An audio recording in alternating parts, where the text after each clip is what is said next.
கோவையில் கவர்மெண்ட் ஸ்கூலில் ஒரு 40 குழந்தைங்க ஃபுட் பாய்சனால் ஹாஸ்பிட்டலில் அனுமதிப்பட்டிருக்காங்க.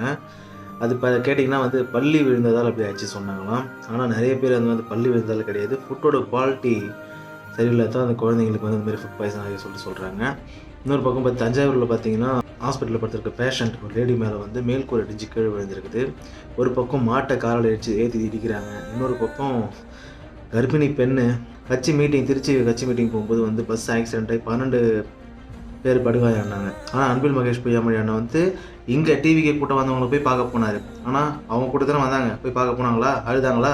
ஒரு 2 வயசு குழந்தை, அப்புறம் 7 வயசு குழந்தை, இப்படி ஒன்றா நடந்துக்கிட்டே இருக்குது. என்னென்னமோ நடக்குது, நியூஸை பார்க்க முடியலங்க. ஆனால் இந்த நியூஸ்லாம் டிவியில் பார்க்க முடியலங்க. எல்லாமே சோஷியல் மீடியாவில் இந்த இன்ஃப்ளூயன்சர்ஸ் எடுத்து போட்டுட்ருக்காங்க. பார்த்தீங்கன்னா நியூஸ் சேனல்ஸ் எதுவுமே கவர் பண்ண மாட்டேங்குது. இந்த மீடியா ஏன் இவ்வளோ கேவலமாக இருக்குன்னு தெரியல. அதனால தான் நான் டிவி பில் கூட கட்டுறது கிடையாது, டிவியே பார்க்குறது கிடையாது. டிவி பார்க்குறது விட்டுட்டேன். சீரியல் இதெல்லாம் பார்க்கவும் மாட்டேன் நார்மலாகவே. இப்போ எந்த ஒரு ப்ரோக்ராமாக இருக்கட்டும் எதுவுமே நான் பார்க்குறது கிடையாது. யூடியூப்பு, இன்ஸ்டாகிராம், ரீல்ஸ் இது போதும். ஏதாச்சும் மூவிஸ் பார்க்கணுன்னு ஆசைப்பட்டா ஓடிடி இருக்குன்னு நான் ஓடிடிலே பார்த்துட்டு போயிடுறேன். இவனுக்கு தேவையே இல்லை. இவங்களாம் எதுக்கு இருக்கானுங்க? ஃபஸ்ட்டு இவங்களாம் இருந்து என்ன பிரயோஜனம்? அவர் அங்கே வந்தார், இவர் இங்கே போனார், நடக்கிற விஷயத்த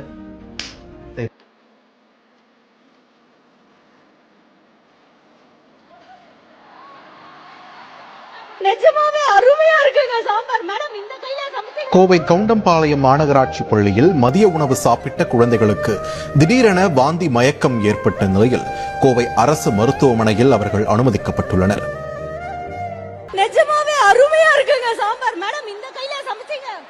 எல்லாமே கேவலமானவனு சார், ஒருத்த கூட நல்லவன் கிடையாது.